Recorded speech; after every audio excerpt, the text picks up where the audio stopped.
आप सबका मेरे चैनल पे स्वागत है। आज मैं लेकर के आई हूँ ट्रेजिडी। ट्रेजिडी नाम सुन करके आप सबको पता ही होगा कि ट्रेजिडी का सबसे बेस्ट एग्जाम्पल कौन दिया है। चलिए, अगर आप लोग कमेंट करके बताएंगे तो बहुत अच्छी बात है। चलिए बताइए, ट्रेजिडी ने सबसे पहले कौन कमेंट करके दिया है। चलिए, आप लोग नहीं बताएंगे। एरिस्टोटल का नाम सबसे पहले लिया जाता है, ठीक है। लेकिन उससे पहले हम बात करेंगे, ट्रेजिडी जो है 5th सेंचुरी बीसी में एथेंस और ग्रीस। ट्रेजिडी जो थी वो दो टाइप की आई थी 5th सेंचुरी बीसी में, और एक ट्रेजियोडिया, ठीक है। स्पेलिंग में बता देती हूँ, TRAGOIDIA,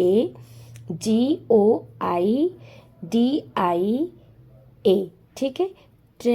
जो ट्रेजियोइडिया था ये ग्रीक वर्ड था और इसका मतलब था गोट सॉन्ग, ठीक है।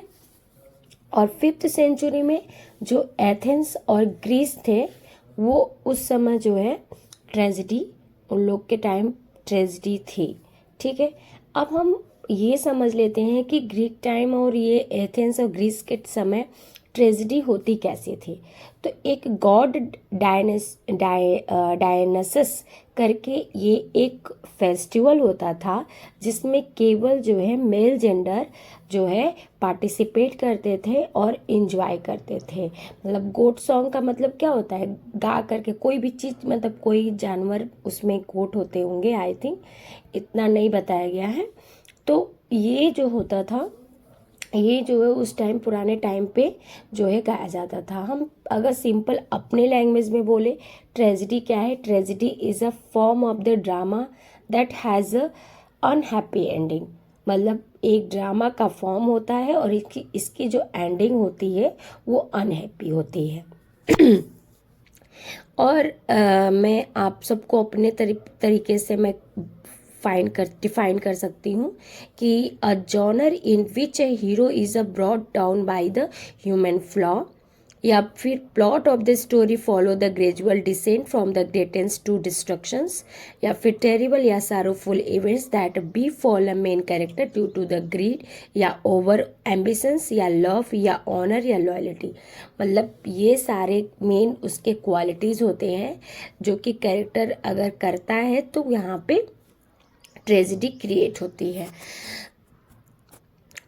अब हम आपसे बात करेंगे टाइप्स ऑफ द ट्रेजिडी में। सबसे पहले रिवेंज ट्रेजिडी आता है, डोमेस्टिक ट्रेजिडी आता है, सोशल ट्रेजिडी आता है, मेलोड्रामा आता है, रोमांटिक ट्रेजिडी आता है, हीरोइक ड्रामा आता है। लेकिन हम उसकी बात नहीं करेंगे, हम बात करेंगे जो है सबसे पहले ट्रेजिडी की। अब ट्रेजिडी क्या होता है, फिर से मैं एक बार आपको रिमाइंड कराना चाहती हूँ कि ट्रेजिडी ग्रीक वर्ड से ट्रेगोइडिया, ठीक है, ट्रेगोस प्लस ओडिया से आया था। TRAGOS है, उसका मतलब होता है गोट, और OIDE का मतलब होता है सॉन्ग, गोट सॉन्ग, ठीक है। सबसे पहले मैं एरिस्टोटल का डिफिनेशन लूंगी। Tragedy is in imitation of a action that is a serious, complete and of a certain magnitude. Certain magnitude का मतलब होता है एक टाइम तक, लिमिट टाइम तक, जो उसका मतलब टाइम पीरियड हो वो काफ़ी लिमिटेड हो, उसमें सीरियसनेस हो। एक्शन कैसा होना चाहिए, सीरियस होना चाहिए और कंप्लीट होना चाहिए। अकॉर्डिंग टू एरिस्टोटल हम कह सकते हैं, अगर ट्रेजिडी की पार्ट्स को देखें, पार्ट्स या फिर एलिमेंट को, तो एलिमेंट में हम देखते हैं पहला प्लॉट आता है, दूसरा कैरेक्टर आता है, तीसरा थॉट आता है, चौथा डिक्शन आता है, और पांचवा सॉन्ग आता है, और छठवां स्पेक्टिकल्स आता है। देखिए, प्लॉट का मतलब होता है कि एक राइटर जब अगर लिखने जा रहा है ट्रेजिडी तो प्लॉट को बहुत ही फॉर्मेट करके रखना चाहिए, कैरेक्टर्स चूज होना चाहिए, थॉट जो भी ट्रेजिडी का बिगिनिंग एंड एंडिंग पॉइंट हो सब फिक्स होना चाहिए। डिक्शन का मतलब होता है फिगर ऑफ स्पीच उसमें होने चाहिए, सॉन्ग्स होने चाहिए जैसे कोरस होता है, और स्पेक्टिकल्स का मतलब होता है कि मतलब जो रीडर हो, जो ऑडियंस हो, उनके अंदर पीटी और फियर क्रिएट कर देना चाहिए। ऐसी मतलब स्पेक्टिकल्स होने चाहिए उसके ट्रेजिडी में। एरिस्टोटल ने देखिए और ये बात कहा है कि जो ट्रेजेडी होती है इसमें action is the first and character is the second. ठीक है, एक्शन सबसे पहले प्रायोरिटी देना चाहिए, कैरेक्टर सेकंड नंबर पे। ठीक है, और प्लॉट को तो उन्होंने सीधे बोल दिया है कि plot is the soul of the tragedy. ठीक है, इसके बाद एरिस्टोटल ने कहा कि tragedy is a imitation. Tragedy क्या होता है? एक इमिटेशन होता है, not of a man but of a action and of a life. Tragedy imitate करता है लाइफ को और एक्शन को, ना कि आदमी को। ठीक है, तो एरिस्टोटल ने ये भी आप डिफिनीशन आप लिख सकते हो कि tragedy is a imitation not of a man but of an action and of life. Tragedy में अगर मेन 2 टाइप बोलूँ, अगर मैंने तो 5-6 टाइप बता दिया, लेकिन एक रोमांटिक ट्रेजेडी होती है, एक क्लासिकल ट्रेजेडी होती है। क्लासिकल ट्रेजेडी आपके ग्रीक पैटर्न पे चलती है, रोमांटिक जैसे लीनियर वे में चलती है। अब हम बात करते हैं और उसमें वर्ड जो दिए हुए हैं एरिस्टोटल के द्वारा, कैथारसिस। कैथारसिस का मतलब क्या होता है? जो effect of a tragedy on a human heart.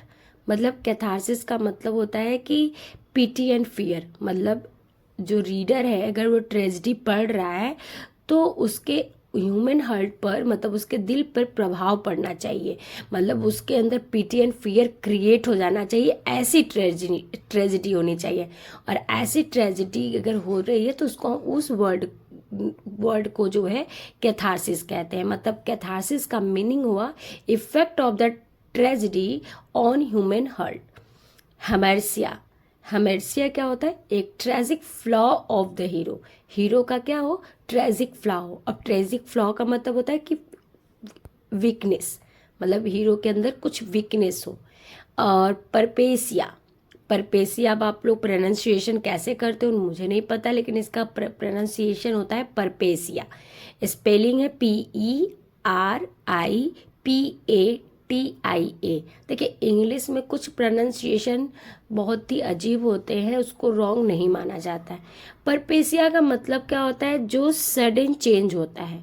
Sudden change का मतलब कि जो फॉर्चून में जो चेंज होता है हीरो के, वो उसको हम बोलते हैं परपेसिया। जैसे सडन चेंज, या हम ये भी कह सकते हैं कि उसके जो भाग्य है, जो हीरो का भाग्य है जो कि चेंज हो जाता है, मतलब वो गुड से बैड में जाता है। अब आप हैमलेट पढ़ लीजिए विलियम शेक्सपियर का, वो बहुत ही अच्छा है। फिर लास्ट में उसने ये डिफाइन कर दिया कि मुझे क्लॉडियस से अपने अंकल से बदला लेना है, तो मतलब वो गुड से बैड की तरफ जा रहा है, हाई से लो की तरफ जा रहा है, तो उसे बोलते हैं परपेसिया। इसके बाद हम जो है रिकग्निशन की बात करेंगे। रिकग्निशन क्या होता है? State of illusion of the hero. मतलब हीरो के अंदर हमेशा एल्यूजन क्रिएट होता है। पोएटिक जस्टिस क्या होता है? पोएटिक जस्टिस वर्ड जो है सबसे पहले थॉमस राइमर ने लिया था। इसका मतलब होता है परफेक्ट जस्टिस करना, मतलब जैसा करो वैसा उसको मतलब मिलना चाहिए। इसका मतलब ये हुआ कि परफेक्ट जस्टिस, मतलब गिविंग रिवॉर्ड और पनिशमेंट टू वंस वर्चुअस या विशियस डेट्स, जैसा करनी वैसा भरनी। ये तो आप लोग सुने ही होंगे। फिर हम बात करते हैं ड्रामेटिक यूनिट की।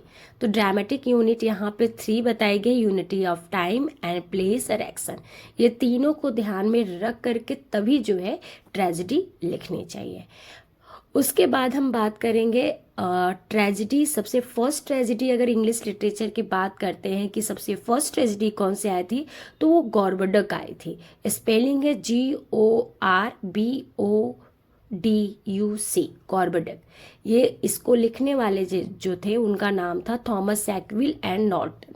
ठीक है, और ग्रेट प्री शेक्सपियरियन ड्रामेटिस्ट में क्रिस्टोफर मार्लो का नाम लिया जाए, जो कि 29 ईयर्स ही मतलब जिंदा थे। नहीं तो अगर वो जिंदा हुए होते तो उन्होंने शेक्सपियर से महान कहलाते, उनको मार दिया गया था। क्रिस्टोफर मार्लो ने बहुत ही ग्रेट ट्रेजेडी जो है लिखा है। और फिर उसके बाद हम बात करते हैं जोसेफ एडिसन का। उन्होंने ट्रेजेडी लिखा है। ट्रेजेडी का नाम है कैटो। ठीक है, कैटो। कैटो जो ट्रेजेडी है CATO, कैटो ट्रेजेडी का नाम है। इसको जो है मतलब इसको बुलाया जाता है grave of a English tragedy. और फिर इसी ट्रेजिडी में एक हम बहुत इम्पॉर्टेंट टॉपिक की बात कर लेते हैं, रोमांटिक ट्रेजिडी। आप सबको पता है लीनियर वे में ट्रेजिडी चल रही है, उसमें कुछ रोमांसेस हैं। और क्लासिकल ट्रेजिडी पूरी टोटली जो है क्लासिकल पे पैटर्न पे बेस होती है, सॉरी ग्रीक टाइप पैटर्न पे बेस होती है। मेलोड्रामा क्या होता है? मेलोड्रामा, हमें ट्रेजिडी अगर बात कर रहे हैं तो मेलोड्रामा जरूर। हाँ, विलियम शेक्सपियर का जो है ग्रेट जो 4 ट्रेजिडी है उसको आप लोग मत भूलिएगा, उसको भी मेंशन कर दीजिएगा। हैमलेट, ओथोलो, किंग लियर और मैकबेथ। ठीक है, जो आपका हैमलेट था वो जो है 1600 में लिखा गया था, 1600 में। और आपका जो ओथोलो था वो 1603 में। और किंग लियर 1604 नहीं सॉरी, देखिए ओथोलो लिखा गया था 1604 में, और किंग लियर लिखा गया था 1605 में, और मैकबेथ जो लिखा गया था 1606 में। ठीक है, तो ये 4 विलियम शेक्सपियर के ग्रेट ट्रेजिडी हैं, आप इसको भी मेंशन करिए। अब हम बात करते हैं मेलोड्रामा। मेलोड्रामा भी एक ट्रेजिडी का ही पार्ट है, जो कि हॉरर प्ले होता था, मतलब फुल ऑफ ए वायलेंस और मर्डरस होते थे। अगर उसमें हम बात करें तो हैमलेट में, मतलब हैमलेट में बहुत ज़्यादा मर्डर हो गया था, मतलब पूरी तरीके से पूरे कैरेक्टर से ख़त्म हो गया था। लास्ट में एक कैसियो मतलब कैसियो, अब मुझे याद नहीं आ रहा, कोई एक लास्ट करे, हेमेर्सिया नहीं, हाँ हेमेर्सिया ही कोई कैरेक्टर था जो कि लास्ट में बचा था, बाकी सारी कैरेक्टर के डेथ हो चुके थे। और उसके बाद हम बात करेंगे अगर दूसरे वर्ग की, तो डचेस ऑफ एमाल्फी जो कि जॉन बेविस्टर ने लिखा है, हैवुड ने, फ्लेचर, ये भी जो है मेलोड्रामा के ग्रेट माने जाते हैं। और विलियम शेक्सपियर का मेलोड्रामा एक और है, टाइटस एंड्रोनिकस, ये भी काफ़ी ग्रेट मेलोड्रामा है, इसमें फुल ऑफ ए वायलेंस और मर्डर्स है। और हैमलेट में ऑलरेडी मैंने आपको बता दिया। अब हम बात करते हैं ट्रेजिक कॉमेडी की। देखिए कॉमिक ट्रेजिडी बोलते हैं, उसकी भी हम बात कर लेते हैं। अब हम बात करते हैं जो है ट्रेजिक कॉमेडी की। और आप जिन्होंने ये इस वीडियो की डिमांड की है, मैं उन्हीं के लिए बना रही हूँ, क्योंकि उनका पेपर है इसलिए। तो देखिए ट्रेजिक कॉमेडी क्या है, देखिए ट्रेजिडी जो होती थी वो उसमें हीरो एंड में जो होता था उसका डेथ हो जाती थी। और ट्रेजिक कॉमेडी जो है वो बेगिन होता है, डेवलप होता है टू द पॉइंट, क्लाइमेक्स बिल्कुल एज ए ट्रेजिडी की तरह होता है, लेकिन इसकी जो एंडिंग होती है वो एज ए कॉमेडी की तरह होती है, मतलब हैप्पी एंडिंग होती है। मतलब यहाँ पे आप कह सकते हो कि it is a form of the drama, but it's A and happy. ठीक है, ending of the tragedy is a happy. तो ये जब ट्रेजिडी की एंडिंग हैप्पी हो जाती है तो उसे हम बोलते हैं ट्रेजिक कॉमेडी। ठीक है, ट्रेजिक कॉमेडी होती है क्योंकि इसमें कुछ ऐसे कैरेक्टर जो अपना रोल निभाते हैं वो उसको हैप्पी एंडिंग दे देते हैं। तो इसमें हम अगर दूसरी लैंग्वेज में कहें कि जो राइजिंग एक्शन होता है वो ट्रेजिडी से स्टार्ट होता है, और फॉलिंग जो एक्शन होता है वो कॉमेडी से होता है। ठीक है, और ट्रेजिक कॉमेडी बहुत ही पॉपुलर तब हुआ था जब पोस्ट एलिजाबेथ एज चल रहा था, मतलब कैरोलिन एज से पहले, कैरोलिन एज में और पोस्ट एलिजाबेथन एज के टाइम जो है ट्रेजिक कॉमेडी आई थी और बहुत ही ज़्यादा फेमस हुई थी।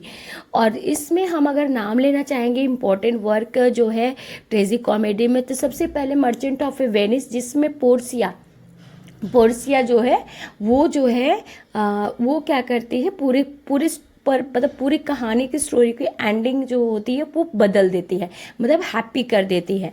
विंटर्स टेल और measure for measure, all's well that ends well, ये आपके ट्रेजिक कॉमेडी है, क्योंकि इस सारे वर्क में एट द एंड में जो है लास्ट में आपकी हैप्पी एंडिंग होती है।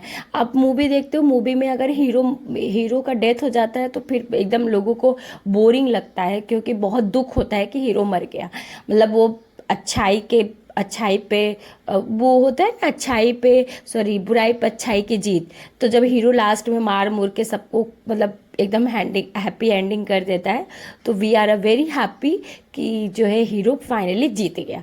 तो वैसे ही ट्रेजिक कॉमेडी होती थी पहले। कहते हैं ना कि कुछ चीज़ें हमारे जो आज के जनरेशन में हम लोग मूवी देखते हैं, ये सब चीज़ें, क्या ऐसा नहीं था कि ये अब क्रिएट हुआ है? बहुत पहले ही ऑलरेडी हमारे महान जो ग्रेट राइटर्स थे, ऑलरेडी उन्होंने क्रिएट कर चुके थे। तो चलिए कोई टाइम ज़्यादा वेस्ट नहीं करते हैं, ये रहा आपका, मैंने डिफाइन कर दिया पूरा कंप्लीट वीडियो, ट्रेजिडी और कॉमिक ट्रेजिडी। ठीक है, कॉमिक ट्रेजिडी। तो अब आप लोग को वीडियो कैसा लगा कमेंट करके ज़रूर बताइएगा। और अगर जो एग्ज़ाम करने वाले हैं, जो स्टेट लेवल के पढ़ाई करते हैं, उन सब के लिए ये वीडियो बहुत इम्पॉर्टेंट है। Thank you.